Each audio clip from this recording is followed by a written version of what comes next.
Welcome back to the podcast, everyone. I'm your host, Tamara. Today we are discussing our December Buddy Read thriller title. If you would like to see this in video format without ad breaks, you'll need to head on over to Patreon and sign up. Along with ad-free video podcast episodes, you'll gain access to after shows, vlogs, and other exclusive content. If you're not into Patreon and you happen to be listening on the Spreaker podcast app, you too have access to the after shows and other exclusive content in audio only. If you prefer video, and you should check out Patreon instead. Join me and my two co-hosts over on the Book Club's app for even more book chats. Please subscribe and like the podcast wherever you're listening. If you'd like to reach out to me, you can find me pretty much everywhere at Shelf Addiction, except for X. We're not over there. We ain't doing that. But I am on Blue Sky nowadays. Trying to figure that out. Joining me today is feature co-host Classy from the Bookish Virtual Assistant. Welcome back, Classy. Amber, hey, Shelf Addiction family. Yeah. I think that's what we call them, right? Look, I used to call people book addicts or shelf addicts back in the day, but I was like, it felt weird calling people addicts. Addicts, right? So it's I not politically correct, that. Tamara. Look, I stopped doing it. So we need to come up with a name for our listeners. Yeah, we do. If anybody has a good name, like you had the people like my Cozy Corner folks or my so-and-so peeps. Yeah, we do. Yeah.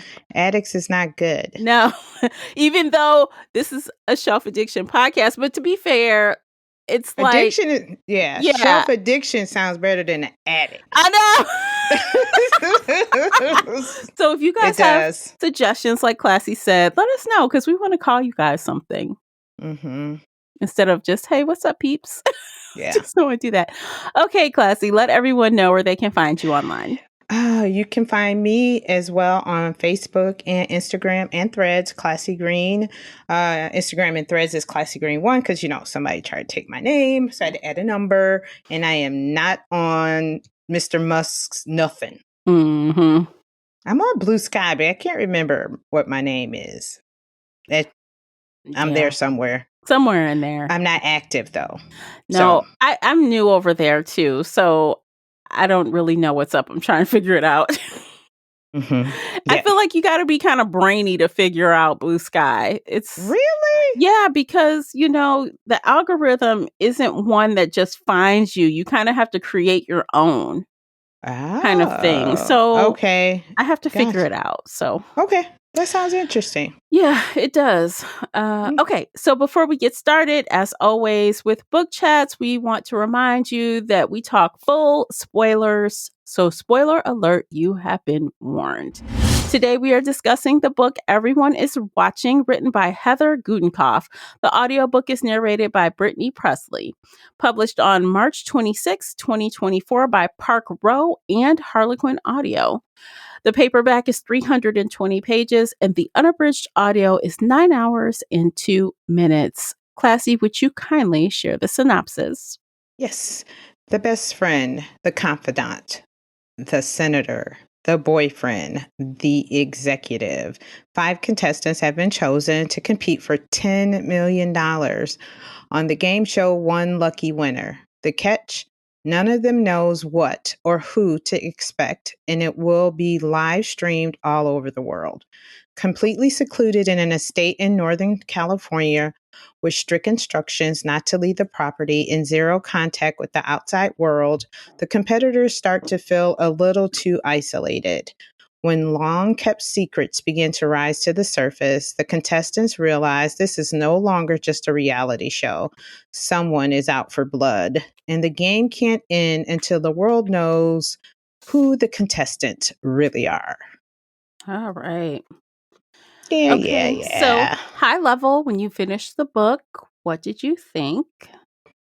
I felt like this was just another locked room book, and I was not that thrilled with it. It was nothing extraordinary about this version of the locked room. Mm-hmm. for me. I was just like, okay, it's giving me Big Brother. It's giving me, I felt like it was a blend of some reality TV, as we discussed, or even, I mean, it is. It's a reality TV show. Um, Gave me a little bit of Rust, the case with Alec Baldwin and the loaded gun, Mm-hmm. and so I felt like she picked some current events Mm-hmm. and tried to modernize this story. Okay. Yeah. I think when I finished it, I was satisfied with the ending, although nothing surprised me. It was Yeah. very um expected. I said, "Well, I know this is going to happen," and that is exactly what Exactly happened. what happened. Yeah. I felt the But same way. yeah, I did kind of get different reality show vibes, same as you. With the huge estate, it was giving me Trader vibes. Have you ever watched that show? It's No. so good. I love Traders. It's so crazy. But they're Hmm. on an estate and they can't leave. And basically, all of their tasks and things they're supposed to do happen on the estate, kind of like this in Oh, the book. okay. Gotcha. But of course, the level of hardness of the task they were doing was giving me a little bit of almost Survivor vibes because I'm like, it was really hard stuff. Going through that mud and Yeah, yeah. ick. So, Yeah. but being that I don't watch all the shows, but I do watch a few competition shows, so it was kind of enjoyable from that aspect because I felt like I was just reading a competition show, which was fine. Yeah. Right. Like I said, yeah, it wasn't horrible. I too felt like the ending was satisfied. It wasn't a horrible ending. It had a little like, oh, okay, but Mhm. yeah, it was just okay for me. Mhm. Yeah. Yeah. Okay, well, let's jump into the nitty-gritty of it all.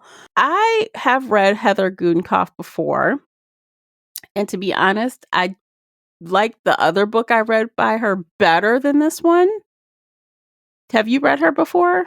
Yes, we read, oh, The I think we Overnight read. Guest? Yes, and I Okay. did like the overnight guest. And that was almost kind of like a locked room. Well, was it a locked room? Well, No, it was because it at wasn't the first. contestant. Yeah. Yeah, It, remember it was this it was the girl and her storm. son locked in the basement till they were able to escape, and it was a storm and she found another house. So, it went from one place to another. So, it was kind of like room for a little while. Yeah. Yeah. But Yeah. but yeah, I read that and I think I liked that one better than this story. And I don't know if it was just the aspects of nature, Mhm. because with that they were fighting some elements of nature as well, the storm, um not having transportation to get to the storm. This was more like you were saying, it was more of a competition and competing on the estate with competition against other contestants. Mhm. But I did like the other story better. Yeah. I did enjoy the different point she so Heather did a good job with bringing the different point of views together. There was really, I guess, easy listening when it came to like understand. It was no confusion with who are we talking about, what's happening. So she did do that really well. So that's good. Yeah, I would. Yeah, totally agree with that because everybody's story, it was told from everybody's point of view. So Yeah. yeah, you had no doubt who was talking, whose story we were discussing, their backstory. Um, so yeah, I Hmm. agree with that. I would say she did a great job on that. Yeah, she did. I thought the characters were different enough. I thought their backstories were interesting. So that was kind of interesting. So whose backstory did you think was the most intriguing of the five Mm. contestants? I know they want us to feel like we should really like the mom with the daughter with the cystic fibrosis. Yeah, And her I don't title is know. the best friend. Yeah, and I'm just like, I didn't get why and they named her the best friend. Oh, I know, because I she know. was her best friend. She was her best friend. Yes, I'm like, come on, Tamara, But come you know what? on. The whole time while I was reading, I'm like, how did she get that name, the best friend? Because she's a mom. Why isn't she called the mother? But she was called the best friend, and it came out at the end why. Yeah, and that's Yeah. what was giving me the vibes. I'm like, wait a minute. So, because I'm like, okay, I knew she was Lena's best friend, but I'm like, but why is she called the best friend on the show? Because she was not anybody's best friend on the show. Mm-hmm. And that's why I kind of caught on quickly that either Fern was Lena or Kat was Lena. Exactly. And I Mm-hmm. knew, okay, so to be fair, I kind of guessed that it was Kat the entire time because she was Mm-hmm. taken off the chessboard immediately. Mm-hmm. Immediately. Mm-hmm. Locked in the basement Yeah. and was not that concerned about being locked. Well, I mean, she was locked in it was an old house and, basically like soundproof. But yeah, I felt the same way too yeah. And she was just a shitty person. Mm-hmm. The author immediately wanted us to hate her as a character. She was Yeah. mean to Fern. She was very Yeah. mean to her. Mm-hmm. Even though she helped her, Mm-hmm. against the old boss that tried to sexually assault her. But she still was a nasty lady. Yeah, and I think that her character was just like that from day one. She was kind of nasty to everyone she met, even back in the day. Mm-hmm. So Yeah. when Fern was sick and tired of her talking to her like she wasn't anything, she locked her ass in the basement, I basically.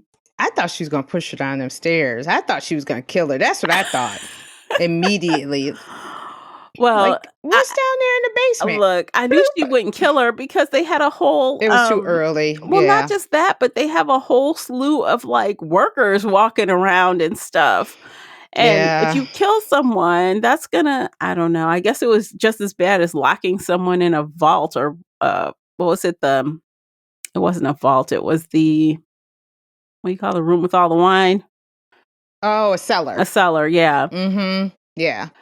But yeah, she did. She did a great job with that, with the different POVs, because it was like what you had the five contestants plus Fern and Kat, which Kat didn't have a whole lot. So you got like seven characters that you're basically talking about, and I think she did do a well job keeping those separate and short. Like it wasn't long and drawn out like our previous book where there were so many characters.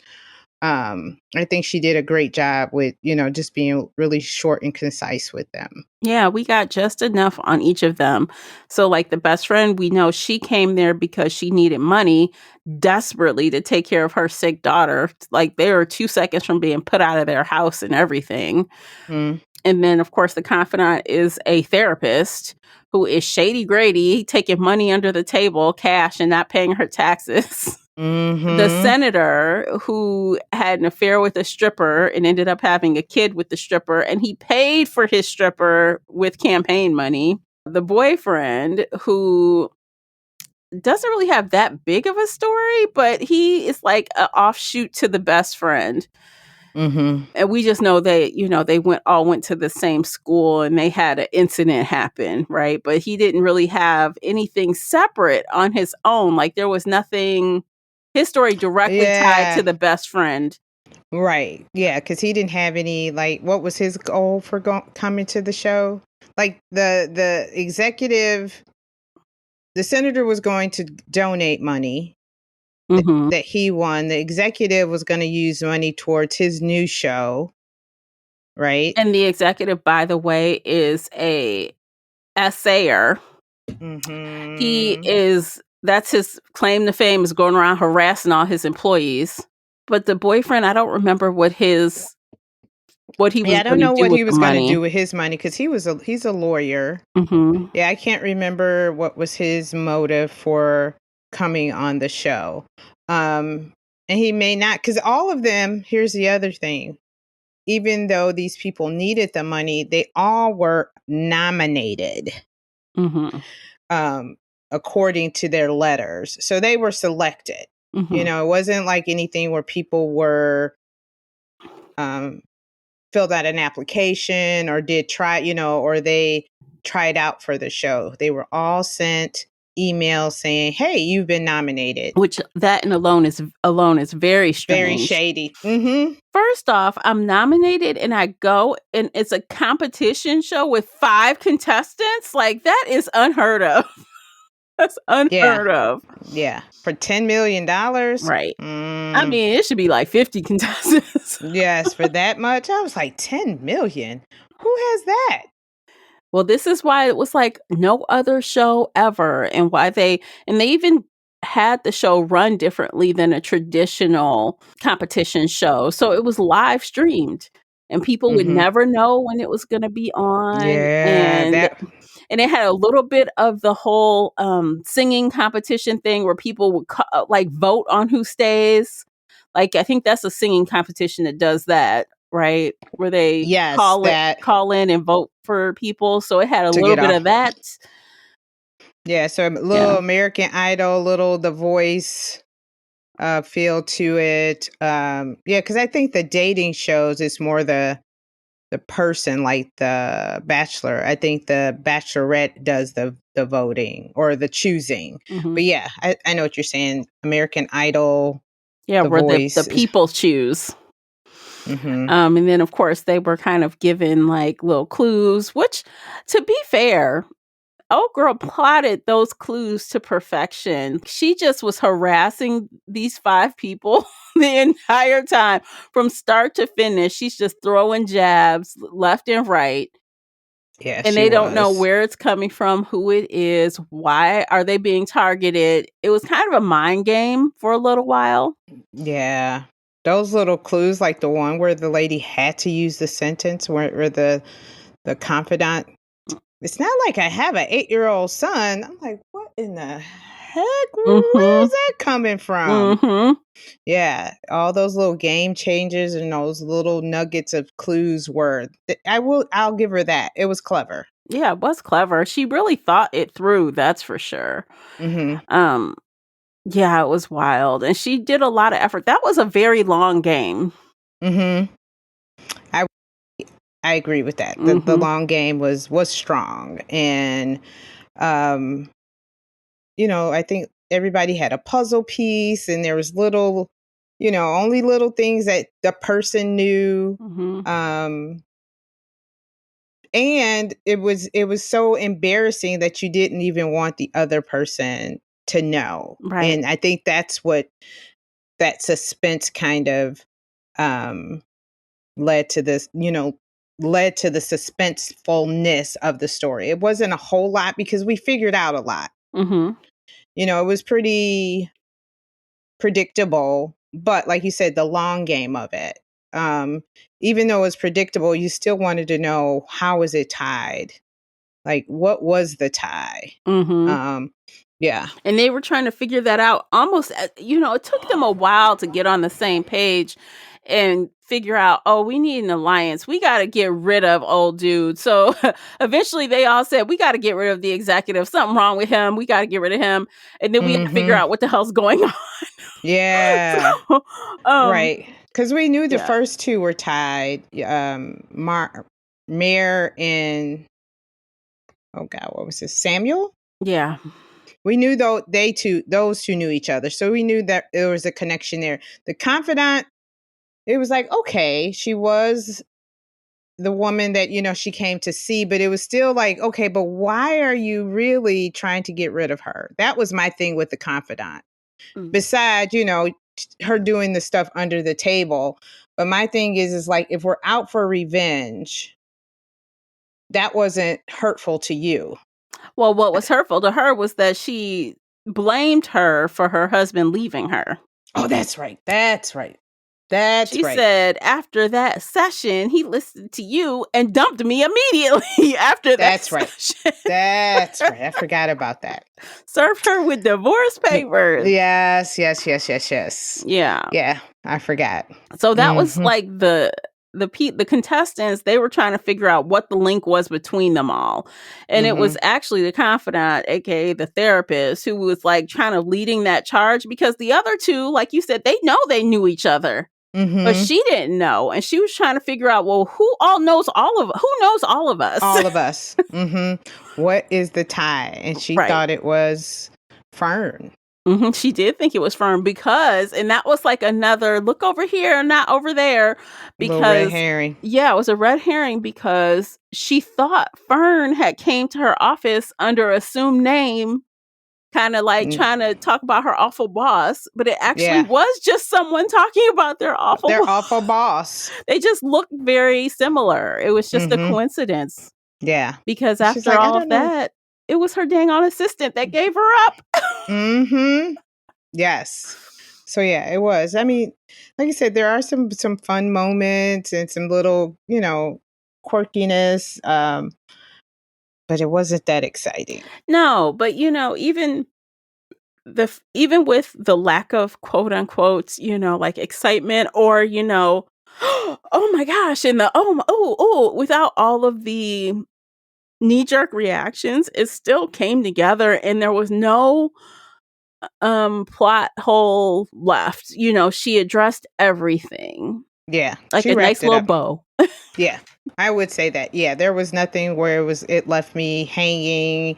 The ending was satisfying. I mean, it wasn't horrible, but it was, like you said, it was satisfying. It's like, okay, I see why you did that. I get it. Revenge. Yeah. She mentioned the Count of Monte Cristo.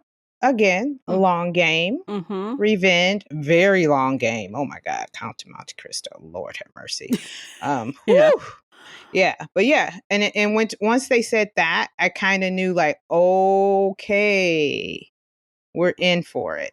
Yeah. As soon as she mentioned that, I was like, all right, let's see how she plays this out. Yeah, definitely. Yeah, it was crazy. I mean, to the type of effort it took to put that together was insane. So the executive, she was attacked by him as well. That's why he was there. Yeah. Just a jackass. But that's what's so crazy. Envelope opener. So she protected Fern, and then she gave her a job, but then she didn't even warn her that guy was coming. Like, that was dirty. She played her dirty when she did that. Yeah, that was. I was like, what kind of friend? But, she was out for revenge. So at that point, I think she just felt like collateral damage. All the fair. Yeah. Yep. I mean, to be fair, Fern was not supposed to be the host. She wasn't. That fell through. So yeah, she just had to. She's like, well, you're the next best thing. You got to pull it off for me. Get in there and do it. She just didn't expect to be locked in the basement. Yeah. But she was so used to Fern taking her shit. Yeah. That she didn't expect that from Fern. So. And I think she kind of knew she was an awful person, because when it all came down to it, she left all her money to Fern. Fern was the winner. Yeah, I know. Yeah.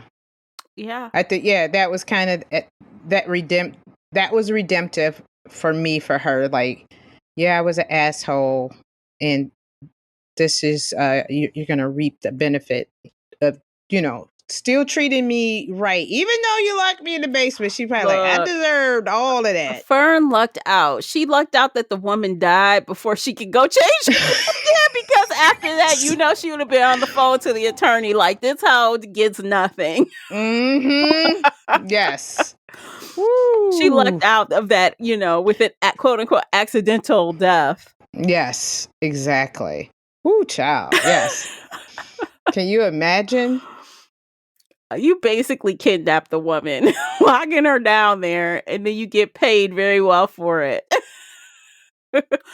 And rightfully so. Yeah, she earned it. But that was a good little thing at the end. I did like that because I mean, she went through a lot just to get that. She deserved all of that. Yeah. And actually, one of the things that I did like is that 3 people died. 3 people died in this book. And it was totally acceptable. Yeah, it was no big deal. No, it was None. acceptable. Yeah. So I mean, they had tasers. They had, or was it stun guns? they had a stunt. Well, I guess they're kind of the It's same the thing. same thing. But they were Yeah, because supposed to be turned down, and they were on full blast. yeah, there was not supposed to be bullets in the gun, Mm-mm. and there was. That was that feeling, the little rust feeling that I had. Yeah, everything that should have been was not. Yeah. Yeah. Or wait, or only 2 people died? Did only the executive and Kate die? Were those the only 2? Or was there a third? Executive Kate. Maybe it was only. Oh no, the guy. The third was the guy that died in the past. The guy who Oh, Damon, one of the twins, right? Or no, the driver. the driver that they that But they that's played one chicken thing. with. That's the one thing I wasn't really clear on, is because they keep saying they killed him, but He they didn't kill him, did they? No, I don't think so. I think because he hit the tree, but he came back. He wasn't dead. Um, I think they possibly could have saved him, but didn't. So maybe that's why they're trying to say we killed him, because he came back and threatened them, and then something happened, and he wound up dying. See, yeah, and I don't know what that trigger was that caused him to die. I don't know Yeah, what I it can't was. remember. And they were even trying to figure out, like, he was fine. What happened? Yeah, I don't know. but yeah, I don't think it was. I don't know what to call first degree or whatever, but it wasn't like Maybe it was manslaughter. yeah, it wasn't like they purposely did anything. It was an effect. I'm thinking it may be an effect from the crash. Mm-hmm. But they didn't, oh, he came to shoot us and we beat him to death out of fear. I don't believe it was that. Because, I mean, But whatever it was, he died instantly.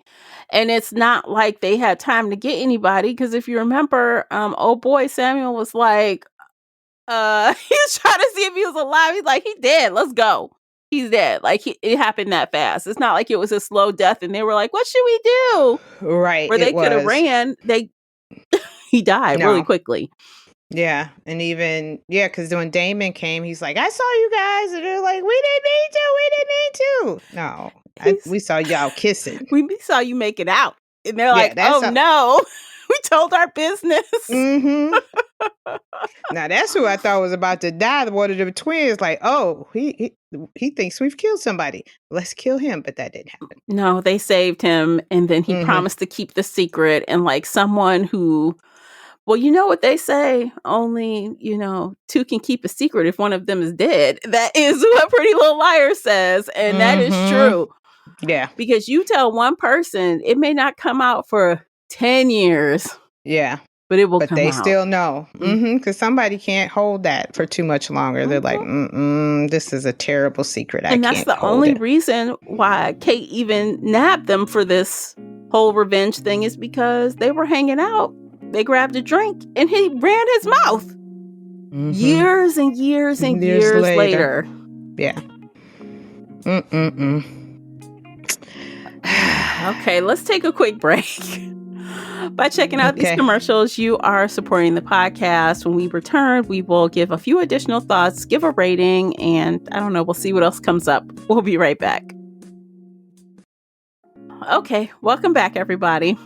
Do you have any other hot topics or things we should talk about? Do you have this book? Yeah, nothing flagged you?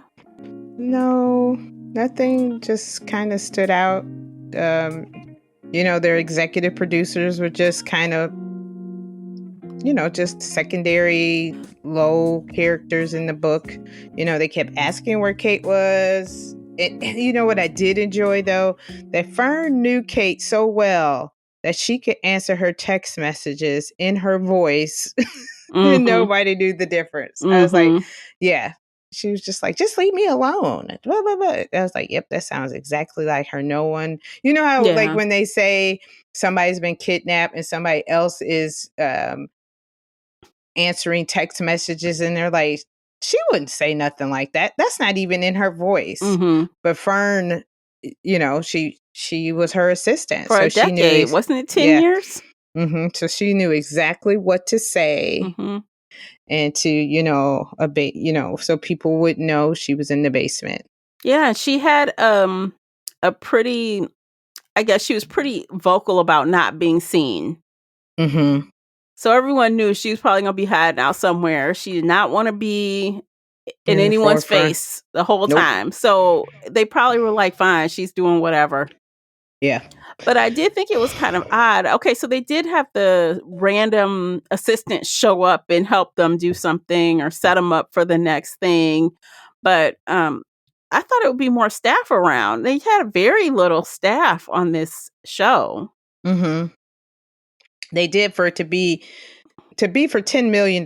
You would think it'd be a higher production. Mm-hmm. But they did also make it feel like, hey, it's secluded. We don't want a lot of people around. You can't talk on your phone. So Yeah.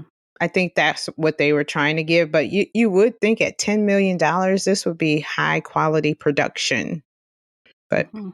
I that's mean, just us. even the catering people. I mean, there weren't anybody. They came down there talking about the little buffets, that they have set up for the food and stuff.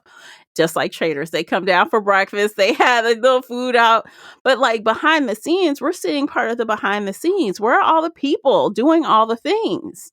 Yeah, Like that's true. that could have like actually heightened the, I guess, the nervousness for Fern if there were people constantly walking around instead of it being so scarce. I'm like, where are the dang on caterers?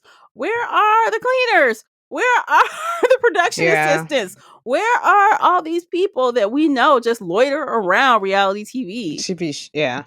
Because even when the guy dropped Mar, I don't think I remember any scene where anybody else showed up and the driver dropped them off, and she kept saying, I'm supposed to be at a hotel and she's like, no, we're gonna start here first.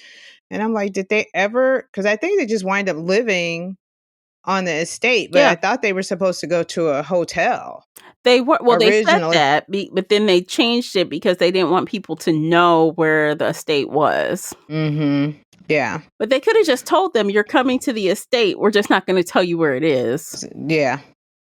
Yeah. I guess maybe add to the mystery of it. Maybe. I don't know. And that may be those little bitty things that's probably, like you were saying, is missing from the story of if you got all these people on set, somebody is seeing something, Mm-hmm.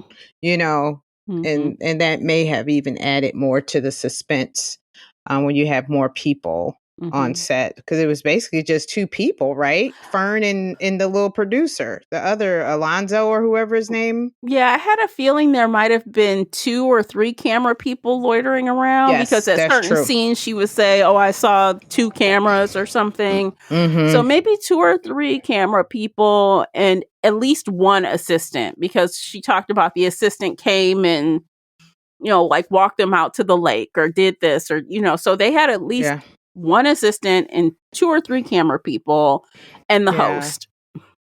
Yeah. That's And not you very would much. think, no, not especially for the games that they were playing. Like you would think you would need more people just to even set up the game and make sure people, kind of like following where these people are going. Yeah.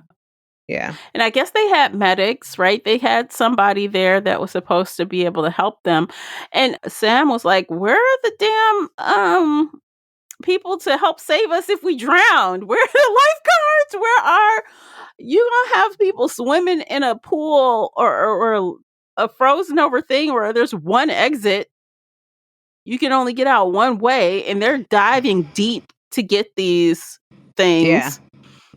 Yeah. How you not gonna make sure no one dies in the process of doing this? And the other people didn't think about it until later, because they was like, I want this $10 million. That's all I want. Please hand it over. And that's a good motivator. But look, I can imagine. So, like, let's say that happens, right? You almost drown, but you're fine. And you're like, I've gone this far. I might as well finish. Who wants to quit when you've done all these things already? Yeah. And you're gonna, I mean, hell, you've done worse things, right? Right. For less than. Yeah, for less Yeah. than. So Mm-hmm. they're especially, the best friend, she's desperate. She needs this money for her kids. So she has a level of motivation that the others don't have. Right. And that's what a lot of them said. She's probably our fiercest competition. Mm-hmm. Yeah. Because, I mean, Mother Bear, she's fight for her life, not just her kids, like you said, just survival. And everybody else was kind of like well to do. And I won't say well to do, but, they weren't struggling financially. Right. She was the only one who probably was struggling financially. Oh, well, the confidant had some debt.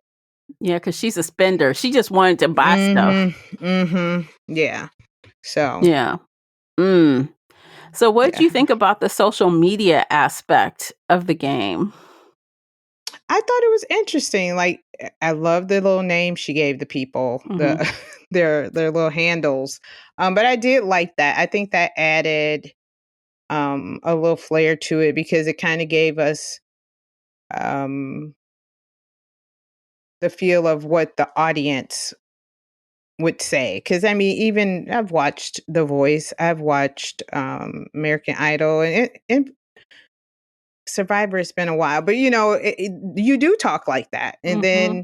then, when you got the keyboard gangsters, as people say, who always want to just talk shit because they're behind a keyboard. Mm-hmm. I did like that. And I loved the way it was written and the way the narrator read it, because there's sometimes where you'll get sometimes the way the narrator reads it or where it's written is just really boring. Mm-hmm. They'll say, and I can't explain it, but I felt like the way she was reading it, it was in real time and it was interactive. Where I've heard some narrators, or the way it was written, it's like, "Dear so and so signed off." Yeah.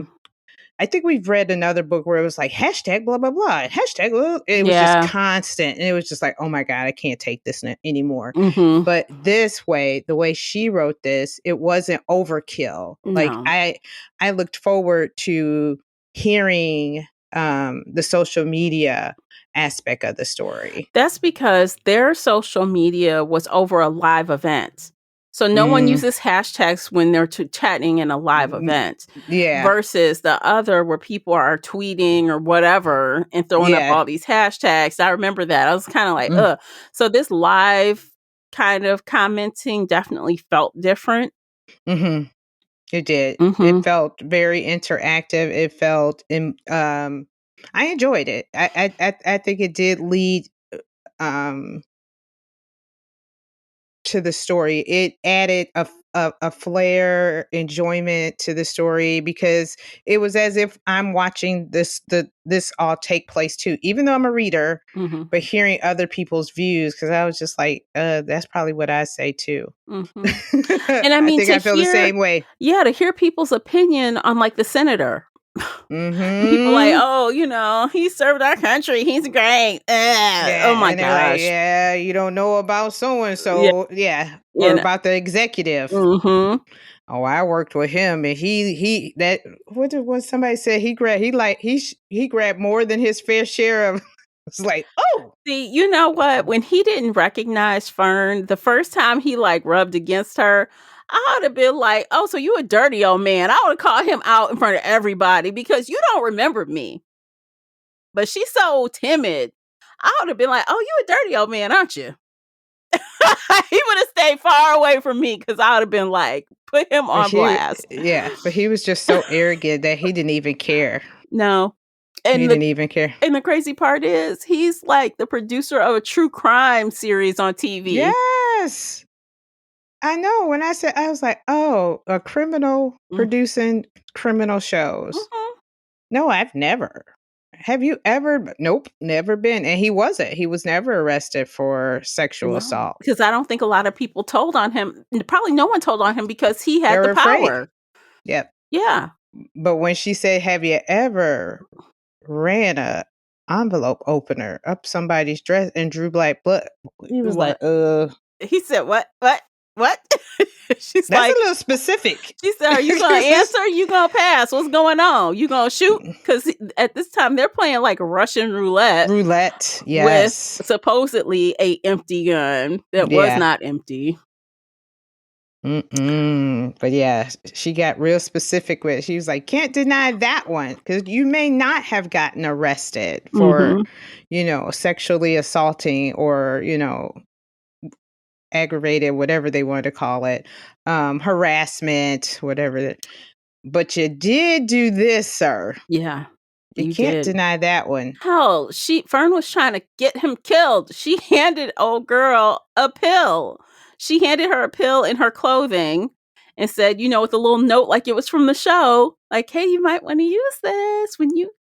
And she's like, what is this pill? What will it do? What is it? Right? Because she sure didn't tell her what it was. No, but she knew that guy had to go. She like, he tried to kill me. He's gonna, like, when he cut the rope, she was trying to climb up this steep thing. He cut the rope and her shoulder got dislocated. She could have been really injured. And that was the turning point where she's like, okay, I got to get rid of him. So I'm going to give him this pill. And then he tried to drown her ass in the next event. I'm like, he's a dirty, gosh, is he dirty. But they knew, they knew exactly. He's too much. And that was the thing. Like they knew what triggers would, she knew that pill was meant exactly for Mr. Executive. Yeah, because she could tell, like, these people know he is dangerous and cannot be trusted. So it's only a matter of time before he screws over her or somebody else, and she's gonna try to take him out with the pill.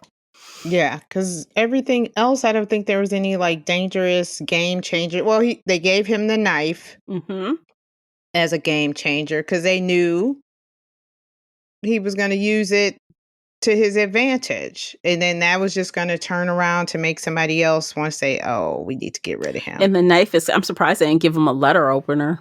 That's what I thought it was at first.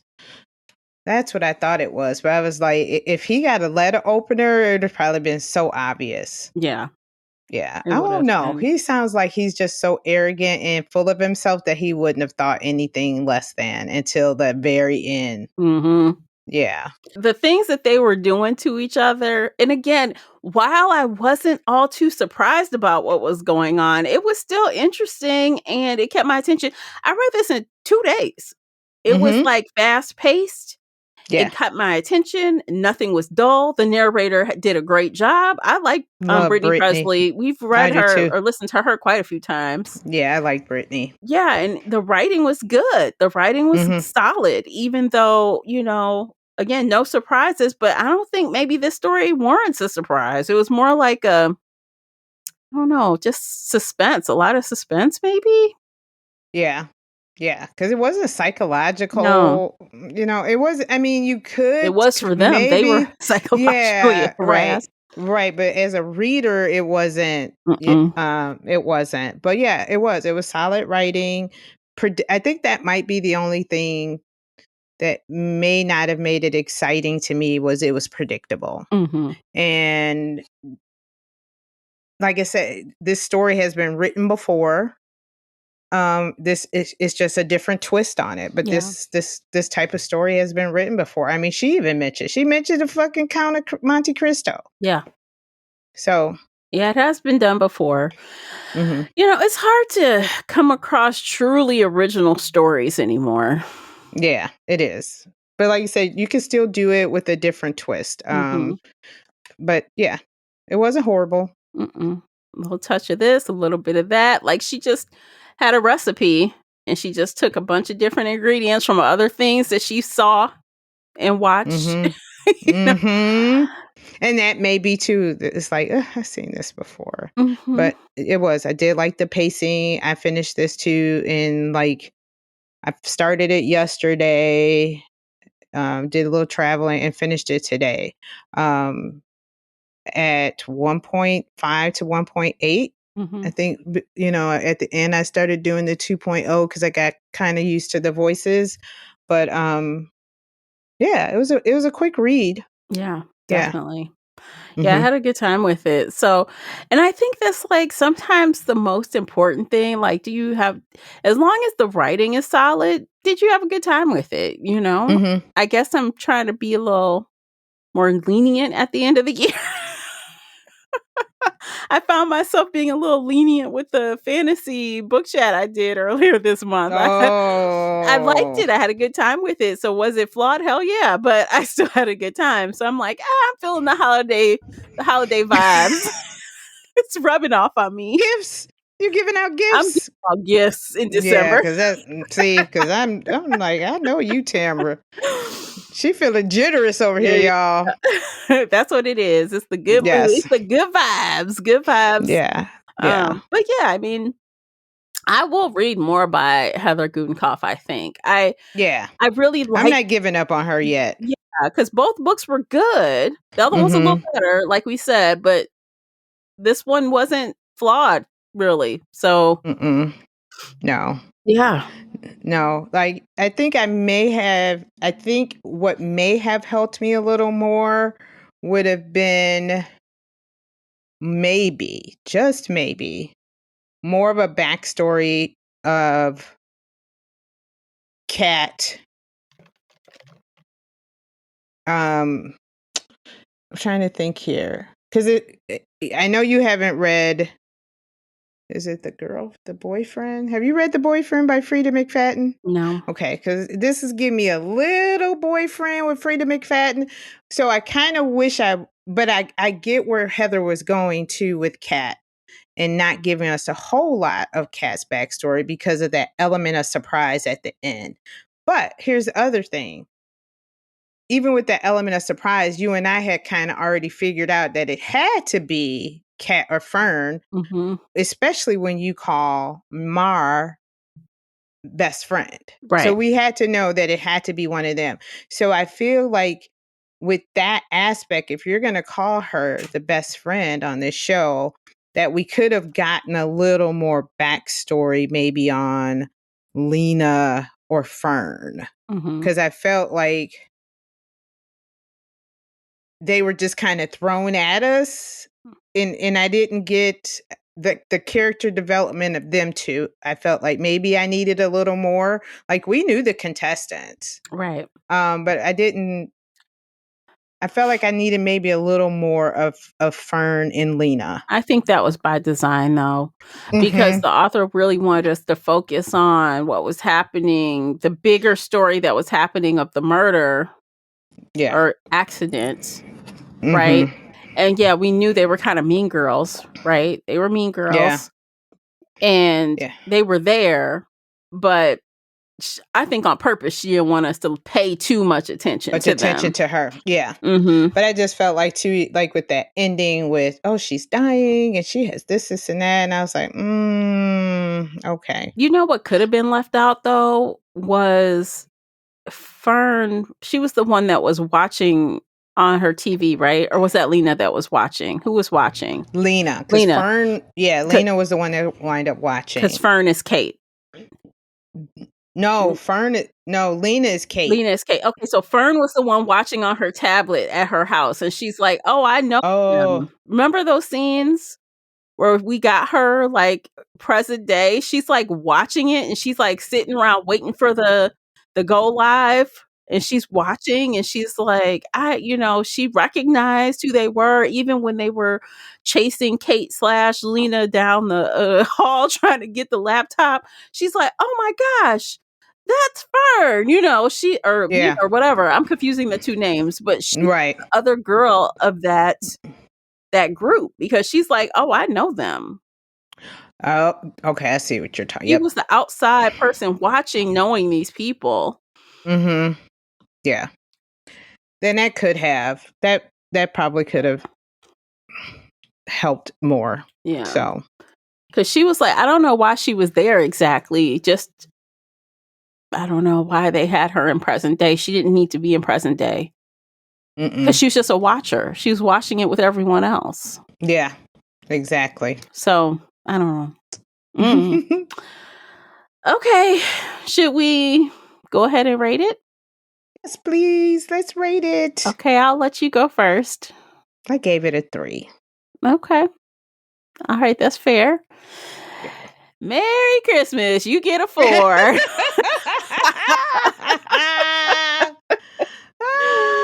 You did. Yeah, you giving out gifts. I'm You giving giving out out gifts. gifts at the end of the year.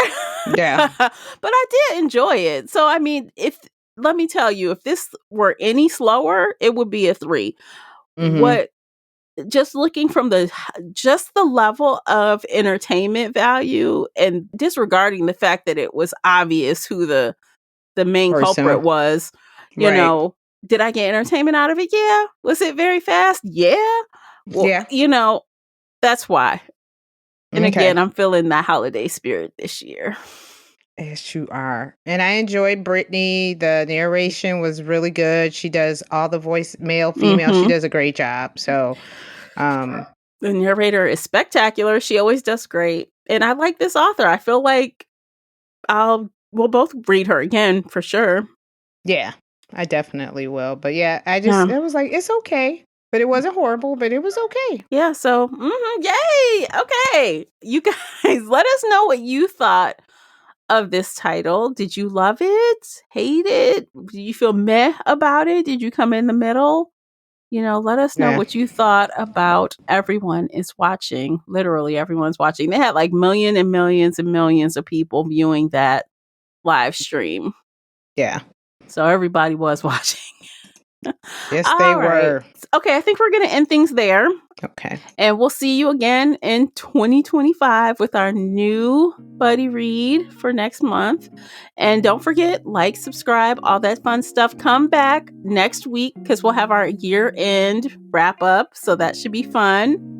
Yes. Maybe not next week, but the week after. Whenever you're listening to this, the last week in December, you want to make sure you're subscribed so you come back on Christmas to see that nice, fun, new download. We're going to have a good time. And that's it. We'll catch you guys in the next one. Take care of yourselves. Bye, guys.